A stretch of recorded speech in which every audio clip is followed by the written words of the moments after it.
புத்தாண்டு நல்வாழ்த்துக்கள். அதாவது நம்ம தமிழர்கள் தமிழ் புத்தாண்டை தான் நம்ம வந்து விசேஷமாக கொண்டாடணும் அப்படின்ற ஒரு அமைப்பில் வந்துட்டு இந்த தமிழ் புத்தாண்டு அப்படிங்கிறது வரக்கூடிய ஏப்ரல் 14 தொடங்க இருக்குது. நம்மளுடைய தமிழர்களுடைய ஒரு பண்பாட்டில், நம்மளுடைய கணித முறைகளில், நம்மளுடைய சாஸ்திர முறைகளில் முன்னோர்கள் வகுத்து கொடுத்தது எது அப்படின்னு கேட்டிங்கன்னா சித்திரை 1 தான் நமக்கு தமிழ் புத்தாண்டு. பிறக்க போகிற தமிழ் புத்தாண்டு இந்த சித்திரை 1 அப்படிங்கிறது விஸ்வாசு வருடம். அதாவது 60 வருடங்கள் தமிழருக்கு பிரபவ விவ சுக்ல பிரமோத்துத பிரம்மோத்பத்தி ஆங்கிரச ஸ்ரீமுக பவ யுவ தாது ஈஸ்வர வெகுதானியா அப்படின்ட்டு 60 வருடங்கள் தமிழ் வருடங்கள் கொடுக்கப்பட்டிருக்கு. அதில் 39வது வருடமானது விஸ்வாசு வருடம். இந்த வருடத்தை நோக்கி தான் நம்ம அடியெடுத்து வைக்கிறோம். நம்ம தமிழர்களுடைய கலாச்சாரப்படி பல்வேறு மதங்களும் பல்வேறு இனங்களும் பல்வேறு கலாச்சாரங்களும் இருந்தாலும் இந்த உலகத்தினுடைய ஆதி கர்த்தா, ஜோதிட சாஸ்திரத்தினுடைய ஆதி கர்த்தா அப்படிங்கிறவங்க தமிழர்கள் தான். அப்படிங்கிறதுல எல்லளவு கூட மாற்றம் இல்லை அப்படிங்கிறத நீங்கள் நல்லா புரிஞ்சுக்கணும். இந்த உலகத்துக்கு சாஸ்திரத்தையும் நாள்காட்டியும் வான சாஸ்திரத்தையும் தொகுத்து கொடுத்தவங்க யாருன்னு கேட்டால் நம்ம தமிழர்கள். நம்ம தமிழ் புத்தாண்டை நம்ம மற்றவங்களுக்கு கொடுத்துட்டு மற்றவங்களுடைய கேலண்டர் எடுத்து நம்ம பயன்படுத்திக்கிட்டோம். இது மிகப்பெரிய ஒரு தவறு. இந்த இடத்துல நம்மளுடைய தமிழ் புத்தாண்டை நம்ம பின்பற்றணும்னு சொல்லி ஒரு வேண்டுகோளை நம்ம வச்சுட்டு இந்த தமிழ் புத்தாண்டு எப்படி இருக்குது அப்படிங்கிற அமைப்பையும் தமிழ் புத்தாண்டு என்ன, தமிழ் புத்தாண்டுடைய சிறப்புகளையும் நம்ம வந்து பேசுவோம். நாள் என் செய்யும் வினைதான் என் செய்யும் என்னை நாடி வந்த கோள் என் செய்யும் கொடுங்கூற்று என் செய்யும் கூரேசர் இருந்தாலும் சிலம்பும் சதங்கையும் தண்டையும் சண்முன் தோளும் கடம்பும் என் கண்முன் வந்து தோன்றினேன். அதாவது நம்மளுடைய தமிழ் கடவுள் அப்படிங்கிறவர் முருகன் தாங்க. அகத்தியருக்கு தமிழை கற்றுக் கொடுத்தவர் யாருன்னு கேட்டிங்கன்னா முருகன் தாங்க. முருகன் தான் தமிழ் கடவுள். அதாவது அவருடைய பிறப்பு வேணால் நம்ம வந்து சிவன் பார்வதி அப்படி இப்படின்னு நம்ம சொல்லலாம். ஆனால் தமிழுக்கென்ற ஒரு கடவுள், தமிழினுடைய ஆதி கர்த்தா அப்படிங்கிறவங்க யாருன்னு கேட்டிங்கன்னா முருகன் தான். ஸோ அதனால் நம்ம முருகனை வணங்கி நம்ம இந்த பதிவை தொடர்வோம். சித்திரை 1 அப்படிங்கிறது ஏப்ரல் 14 ஆங்கில கணக்குப்படி. ஆங்கில கணக்கை தயவு செஞ்சு யாரும் எடுத்துக்க வேணாம். ஆங்கில நாள்காட்டி தவறானது தான். இது வந்து நம்ம சவால் விட்டே சொல்லலாம். ஒரு 15 நாட்கள் ஆங்கில நாட்காட்டியில் காணாமல் போய் அதை தேடி கண்டுபிடிச்சி அதுக்காக நாட்களை திருத்தின ஒரு வரலாறு நம்ம வரலாறு இருக்குது. நல்லா தெரிஞ்சுக்கோங்க. இன்னையிலேருந்து இன்னும் நூற்றுக்கணக்கான வருடங்களுக்கு கிரகணத்தை ஆதி காலத்திலே குறித்து வச்சுருக்காங்க நம்ம முன்னோர்கள். ஸோ அப்படிப்பட்ட நம்மளுடைய தமிழ் வருடப்பிறப்பான விஸ்வாச வருடப்பிறப்பு எப்படி நடக்குது அப்படின்னு பார்த்தீங்கன்னா, திங்கட்கிழமை அன்னைக்கு பிரதமை திதியில் சுவாதி நட்சத்திரத்தில் வஜ்ரம் நாமயோகத்தில் கௌளவ கரணத்தில் பிறக்க இருக்குது. இந்த சித்திரை 1 தாங்க கேரளாவில் ஐயப்பனுக்கு நடை திறப்பு முதல்ல நடக்கக்கூடிய நாள் அப்படின்னா சித்திரை விசு அப்படின்னு சொல்லுவாங்க. விசு அப்படின்னா சமப்படுத்துதல் அப்படின்னு பேர். சித்திரை விசு அப்படிங்கிறத கேரளாவில் விசேஷமாக கொண்டாடுறாங்க. ஏன்னா நம்மகிட்டேருந்து பிழிஞ்சு போன ஒரு மொழி வந்து மலையாளம் அப்படிங்கிறது. சரி, விஸ்வாசு வருடத்துக்கு நம்ம முன்னோர்கள் என்ன விளக்கம் கொடுத்துருக்காங்க அப்படின்னா, விஸ்வாசு அப்படின்ற சொல் வந்துட்டு நேர்மை, நீதி, செல்வம் அப்படின்னு உயர்ந்த ஒரு அர்த்தத்தை வச்சுருக்காங்க. நம்முடைய தமிழ் மொழிக்கு நம்ம தமிழ்லேயே அர்த்தங்கள் தேட வேண்டிய ஒரு காலகட்டம் வந்தாச்சு. சரி, இந்த விஸ்வாசு வருடம் அப்படிங்கிறது நேர்மை, நீதி, செல்வம் அப்படிங்கிற ஒரு அர்த்தத்தில் வருது இந்த சொல் அப்படிங்கிறது. இந்த விஸ்வாசு வருடத்துக்கு உண்டான பலன்களாக நம்ம முன்னோர்கள் என்ன சொல்லியிருக்காங்க அப்படின்னு பார்த்தீங்கன்னா, விஸ்வாசு வருடம் தன்னில் வேளாண்மை ஏறும், பசுமாடும் மாடும் பழிக்கும், சிசு நாசம், மறையோர்கள் வாழ்வார்கள், மாதவங்கள் மீறுமே, மற்றுலகில் உண்டு மலை அப்படின்னு சொல்லியிருக்காங்க. மற்றுலகில் உண்டு மலை அப்படின்னு முடிக்கிறாங்க. இதனுடைய அர்த்தம் என்னன்னு கேட்டிங்கன்னா, இந்த வருடம் விஸ்வாசு வருடம் அப்படிங்கிறது ஒவ்வொரு 60 வருடங்களுக்கு ஒரு முறை 39 ஆண்டாக பிறக்கக்கூடிய இந்த விஸ்வாசு வருடமானது வருகின்ற காலகட்டத்தில் எல்லாம் வேளாண்மை உயரும் அப்படின்னு சொல்லியிருக்காங்க. மாடும் பழிக்கும் அப்படின்னா நம்மளுடைய பசுமாடுகள் அப்படிங்கிறது நல்ல ஒரு முன்னேற்றத்தை அடையும். மாடு ஆடுகளுக்கு ஒரு நல்ல தீவனங்கள் கிடைத்து அதுவும் நல்ல செழித்து வரும். ஆதி காலத்தில் வந்து மாடை தான் செல்வமாக குறிப்பிட்டிருக்காங்க. இன்றைக்கி வந்து பணம் அப்படின்ற ரூபாய் தாள்களை நம்ம வந்து பணமாக குறிப்பிட்றோம். ஒரு முன்னோர்கள்லாம் வந்து மாடு எவ்வளோ இருக்குது, மாட்டினுடைய அந்த குப்பை வந்து வேஸ்ட்டெல்லாம் எங்கே ஒரு மனிதன் வந்து எங்கே சேகரிக்கிறானோ அதை போய் முதல்ல பார்ப்பாங்கங்க. அதை வச்சு தான் அவனுடைய செல்வம் என்னன்றதை குறிப்பிட்டு பொண்ணு கொடுக்குறதா இருக்கட்டும், பொண்ணு எடுக்கிறதா இருக்கட்டும், இதெல்லாம் நம்முடைய மரபில் இருந்து வந்த ஒரு விஷயம். ஸோ அப்போ இத்தனை மாடுகள் இருந்தால் தான் அவன் செல்வந்தன் அப்படின்ற ஒரு கான்செப்ட் வந்து முன்னோர்கள் நமக்கு காமிச்சிருக்காங்க. அப்படிப்பட்ட பசுமாடுகள் மாடும் பழிக்கும் அப்படின்ற ஒரு வார்த்தையை வந்து அங்கே குறிப்பிட்டிருக்காங்க. சிசு நாசம் அப்படின்ற வார்த்தையை சொல்கிறாங்க. மறையோர்கள் வாழ்வார்கள். மறையோர்கள்னால் யாருன்னு கேட்டிங்கன்னா சமுதாயத்தில் முக்கியமாக இருக்கக்கூடிய பெரியவங்க, மற்றவங்களுக்கு வழிகாட்டக்கூடியவங்க வாழ்வாங்க அப்படின்ற சொல்லியிருக்காங்க.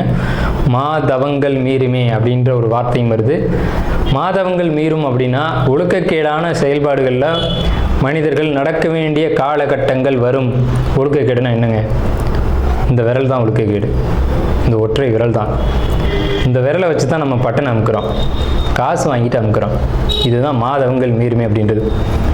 ஸோ அந்த மாதிரிலாம் இல்லாமல் மனசாட்சிக்கு துரோகம் செய்யாமல் யார் நீதி பரிபாலனம் செய்வாங்க அப்படின்றத தெரிஞ்சு சரியான வாக்களித்து நல்ல தலைவனை தேர்ந்தெடுக்க வேண்டிய காலகட்டங்கள் அப்படிங்கிறத இங்கே மறைமுகமாக இந்த விசுவாச வருடத்தினுடைய வெண்பா பாடல் அப்படிங்கிறது நமக்கு சுட்டி காட்டுது.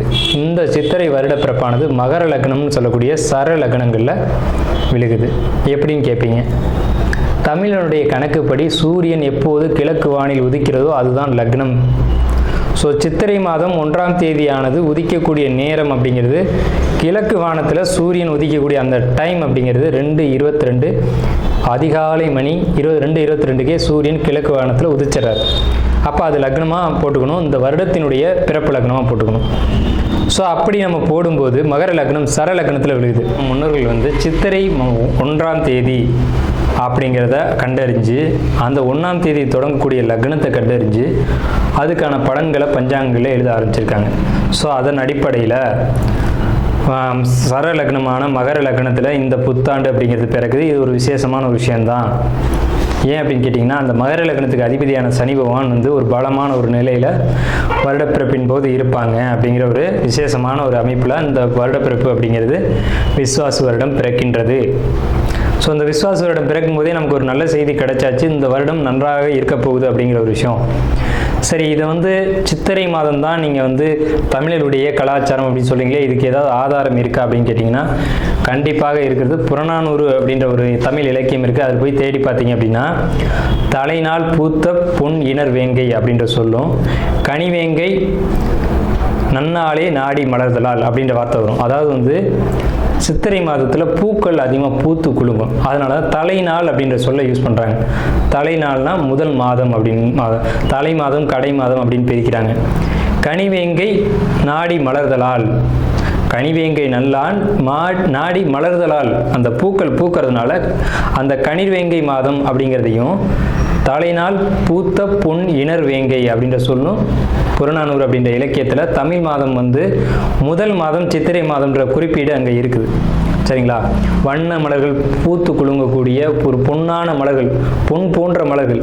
இன்றைக்கும் கேரளாவில் ஒரு மஞ்சள் நிறத்தில் தங்க நிறத்தில் பூக்கக்கூடிய பூக்களை பறித்து அவங்க விசேஷத்துக்கு சித்திரை 1 அன்னைக்கு கொண்டாடுறாங்க. அவங்க தமிழ் பண்பாடை பின்பற்றுறாங்க அப்படின்றத இதை நீங்கள் தெரிஞ்சுக்கலாம். சரிங்களா? இப்போ இந்த சித்திரைக்கு அதிதேவதை யாருன்னு கேட்டிங்கன்னா மகாவிஷ்ணு. மகாவிஷ்ணு தான் காக்கக்கூடிய கடவுள் அப்படின்னு சொல்கிறாங்க. மகாவிஷ்ணு எங்கும் நிறைந்தவர் அப்படின்னு சொல்கிறாங்க. சரிங்க சார், சித்திரை மாதம் விசேஷங்களை கொண்டாடலாமா அப்படின்ற ஒரு கேள்வி வரும். 100% கொண்டாடலாம். ஏன்னு கேளுங்க. இதுக்கு உதாரணம் ராமர் தான். ராமர் பட்டாபிஷேகம் ஏற்ற மாதம் எதுன்னு கேட்டிங்கன்னா சித்திரை மாதங்க. அப்போது விலக்கப்பட்ட மாதங்கள் அல்ல, இது விசேஷத்துக்கு ஏற்றுக்கொள்ளப்பட்ட மாதம் எதுன்னு கேட்டிங்கன்னா சித்திரை மாதம்தான். பகவத்கீதையிலே ஒரு வார்த்தை வருது, ருதுக்களில் நான் வசந்த ருதுவாக இருக்கிறேன் அப்படின்னு கிருஷ்ணன் சொல்கிறார். நம்மளுடைய வாக்கியம்ல, இது பகவானுடைய சொல். அப்போ வசந்த ருது அப்படின்றது எதுன்னு கேட்டிங்கன்னா சித்திரை 1 தான் வசந்த ருதுனுடைய தொடக்கம். வசந்த காலம் அப்படிங்கிறது வெயில் காலம் அப்படின்னு தான் பேர், கோடை காலம் அப்படின்னு பேர். வசந்த காலமானது சித்திரை வைகாசி, இந்த 2 மாதத்தையும் வசந்த காலம் அப்படின்னு குறிப்பிடுறாங்க சமஸ்கிருதத்தில். அப்போ இந்த வசந்த காலம் எனக்கு பிடித்த ருது அப்படின்னு சொல்கிறாரு கிருஷ்ணர். ஸோ ராமர் பட்டாபிஷேகம் ஏற்றுக்கிட்ட நாட்கள் எது அப்படின்னு கேட்டிங்கன்னா சித்திரை மாதம். அப்போ சித்திரை மாதம் புது வீடு வாங்கலாம், புது வீடுக்கு கிரகப்பிரவேசம் பண்ணலாம், புது மனை எழுப்பலாம், மனை சம்பந்தப்பட்ட விஷயங்கள், மங்கள காரியங்கள், இது எல்லாம் செய்வதற்கு உகந்த மாதம் சித்திரை மாதம். பூரட்டாதி நட்சத்திரம் இந்த விஸ்வாச வருடம் எப்படி இருக்கும் அப்படின்னு கேட்டிங்கன்னா கண்டிப்பாக இந்த விஸ்வாச வருடத்தில் உங்களுக்கு சுபகாரியம் அப்படிங்கிறது கண்டிப்பாக நடக்கும் உங்கள் குடும்பத்தில். அதே மாதிரி பிள்ளைகளால் உங்களுக்கு மதிப்பு மரியாதைகள் கூடும். பிள்ளைங்களோடு சேர்ந்து நீங்கள் வெளியூர் சுற்றுலா, அதே மாதிரி கோயில் ஆலயங்களுடைய வழிபாடு அப்படிங்கிறதுலாம் நிறையவே உங்களுக்கு இருக்குது. பண வரவு உங்களுக்கு எதிர்பார்த்தபடி கரெக்டாக வந்துடும். உங்களுக்கு வர வேண்டிய அமௌண்ட் உங்களுக்கு தேடி வரும். இந்த வருடம் விஸ்வாச வருடம் பூரட்டாதி 1, 2, 3 பாதங்களை பொறுத்த வரைக்கும் ரொம்ப பாசிட்டிவாக இருக்குது அப்படின்னே சொல்லணும். என்ன விஷயத்தில்? பொருளாதார விஷயத்தில் பாசிட்டிவ், குடும்ப விஷயத்தில் பாசிட்டிவ், பெரியவங்களுடைய சப்போர்ட் கிடைக்கும். அதாவது கும்பராசி இது ஒரு அழகான ராசி. ராசி மண்டலத்திலே இது ஒரு அற்புதமான ராசி. இந்த ராசியில் தான் மிகப்பெரிய ரிஷிகளும் ஞானிகளும் சித்தர்களும் அவதரிச்சிருக்காங்க. ஸோ அப்படிப்பட்ட கும்பராசிக்காரங்க எங்கே இருந்தாலும் சரி, அவங்களுடைய குணம் அப்படிங்கிறது ரொம்ப தங்கமான குணமாக இருக்கும். என்னன்னு கேட்டிங்கன்னா, தனக்குன்னு வாழாமல் மற்றவங்களுக்காகவும் சமுதாயத்துக்காகவும் வாழக்கூடியவங்க அதிகபட்சமான பேர் கும்பராசிக்காரங்க தான். அப்படிப்பட்ட உயர்வான குணங்களை உடைய கும்பராசிக்காரங்கன்னா உங்களுடைய குணம் அப்படிங்கிறது எல்லாரும் நல்லா இருக்கணும், நானும் நல்லா இருக்கணும் அப்படின்னு நினைக்கக்கூடிய ஒரு தன்மை இருக்கும். இதை தான் நம்ம எப்போவுமே நம்ம வீடியோக்குள்ளே அடிக்கடி சொல்கிற விஷயம் இதுதான். கும்பராசினாவே உயர்வான குணம். கும்பம்னா கோயில் கோபுரத்தில் தான் இருக்கும். அப்போ கோயில் கோபுரத்தில் இருக்கக்கூடியவங்களுக்கு குணம் எப்படி இருக்கும்? அந்த எண்ணமும் அந்தளவுக்கு உயர்வாக தான் இருக்கும். ஸோ அப்படிப்பட்ட உயர்வான எண்ணங்களை உடைய கும்பராசி நேயர்களே, உங்களுக்கு இந்த விஸ்வாச வருடம் என்ன மாதிரியான பலன்கள் நடக்க இருக்குது அப்படிங்கிறத பார்க்குறோம். தமிழ் ஆண்டு அப்படிங்கிறது 60 ஆண்டுகள். பிரபவ, விபவ, சுக்ல, பிரமோத்துத, பிரமோத்பத்தி, ஆங்கிரச, ஸ்ரீமுக, பவ, இவ, தாது, ஈஸ்வர, வெகுதானிய இப்படின்னு சொல்லி வரிசையில் 39வது வருஷம் தான் விஸ்வாச வருடம். இந்த விஸ்வாச வருடத்துக்கு மிகப்பெரிய ஏற்றங்கள் அப்படிங்கிறலாம் நிறையவே இருக்குது. என்ன ஏற்றங்கள் அப்படின்னு கேட்டிங்கன்னா, விஸ்வாசு வருடம் தன்னில் வேளாண்மை ஏறும், பசுமாடும் மாடும் பலிக்கும், சிசுநாசம், மறையோர்கள் வாழ்வார்கள், மாதவங்கள் மீறுமே, மற்றுலகில் உண்டு மலை அப்படின்னு சொல்லியிருக்காங்க. அப்போ இந்த ஆண்டு 12 ராசிக்குமே உயர்வான நல்ல பலன்கள் நடக்கும் அப்படிங்கிறத அங்கே முன்னோர்கள் ஏற்கனவே தொகுத்து கொடுத்துட்டாங்க. அப்படி இருந்தாலும் நம்மளுடைய கணிப்புக்கு இந்த ஆண்டு கிரகநிலைகளை ஒட்டி நம்ம கணிக்கிறோம். இந்த கணிப்புகளின் அடிப்படையில் உங்களுக்கு என்ன மாதிரியான பலன்கள் நடைபெறுது அப்படிங்கிறத பற்றி நம்ம இந்த வீடியோவில் பார்ப்போம். தயவு செஞ்சு நம்ம வீடியோ ஸ்கிப் பண்ணாமல் முழுமையாக பாருங்கள். அப்போ தான் நம்ம என்ன சொல்ல வரோம் அப்படிங்கிறது முழுமையாக தெரியும். உங்களுடைய பொன்னான நேரத்தை ஒதுக்கி தயவு செஞ்சு இந்த வீடியோ முழுமையாக பாருங்கள். அது மட்டும் இல்லாமல் நம்மளுடைய இந்த சேனலில் ஜோதிடம், வாஸ்து, ஆன்மீகம், பரிகாரம், ராசி பலன் அப்படின்ற விஷயம்லாம் தொடர்ந்து வருது. இது எல்லாமே உங்களுக்கு பயனுள்ள ஒரு விஷயமா இருக்கும். தொடர்ந்து நம்ம சேனலுக்கு ஆதரவு கொடுக்கும்படி கேட்டுக்கிட்டு நம்ம ராசி பலன் அப்படின்ற ஒரு கான்செப்டுக்குள்ளே போவோம். உங்கள் ராசியை பொறுத்த வரைக்கும் கும்ப ராசி. இந்த கும்பத்தில் ராகு பகவான் டிரான்சிட்டில் வராங்க இந்த விஸ்வாச வருடத்தில். அப்போ ஜென்ம ராகு அப்படின்னு பேர் அதுக்கு. இது வரைக்கும் ஜென்ம சனியாக இருந்தது விலகி பாத சனியாக மாறுது. எப்போவுமே நல்ல ஒரு விஷயத்தை தெரிஞ்சுங்க. பாத சனியாக மாறும்போது கஷ்டங்கள் பல மடங்கு குறையும். விரயச்சனி வரும்போது தான் விரயங்களாக இருக்கட்டும், மன அழுத்தங்களாக இருக்கட்டும் ஒருத்தருக்கு அதிகப்படியான அளவில் இருக்கும். ஜென்மச்சனியில் அது ஓரளவுக்கு குறைவாகும், ஆனால் பாதச்சனியில் முழுமையாக குறையும் அப்படிங்கிறத நல்லா தெரிஞ்சுக்கோங்க. உங்களுடைய சுய ஜாதகம்னு ஒன்று இருக்குது, அதுவும் உங்களுடைய பலன்களை சொல்லும். பிறப்பு ஜாதகத்தின் அடிப்படையில் கணிக்கணும். இருந்தாலும் இந்த கோச்சார டிரான்சிட் அடிப்படையில் பார்க்கும்போது உங்களுக்கு நல்ல பலன் தான் மிகுதியாக இருக்குது. இந்த விஸ்வாச ஆண்டில் என்னெல்லாம் நல்லது அப்படிங்கிறதெல்லாம் நான் சொல்லிட்டு வரேன். நம்ம ஒவ்வொன்றா பார்ப்போம், சரிங்களா? இப்போ உங்களுக்கு 5ல் குரு, 7ல் கேது, இப்படி மாறி இருக்க எல்லா கிரகங்களும் உங்களுக்கு முழு நற்பலன்களை அதிகமான யோகத்தை கொடுக்கக்கூடிய அமைப்பில் தான் அமைஞ்சிருக்கு. எல்லா கிரகத்தினுடைய அமைப்புமே இருக்குது. ஒரு கிரகம் பாசிட்டிவாக இருக்குது, ஒரு கிரகம் நெகட்டிவாக இருக்குது அப்படின்னு இல்லை. உங்களுக்கு எந்த ஒரு இடமும் பாதிப்பு இல்லாமல் இந்த காலகட்டத்தில் இருக்குது அப்படின்றது ஒரு மகிழ்ச்சிகரமான விஷயம். நல்லா தெரிஞ்சுக்கோங்க. உங்கள் ராசிக்கு 3ஆம் இடத்துல எந்த ஒரு பாதிப்பான கிரகமும் இல்லை.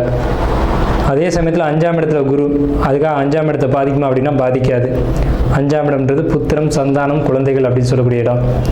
அங்கே பாதிப்புகள் எதுவும் இல்லை.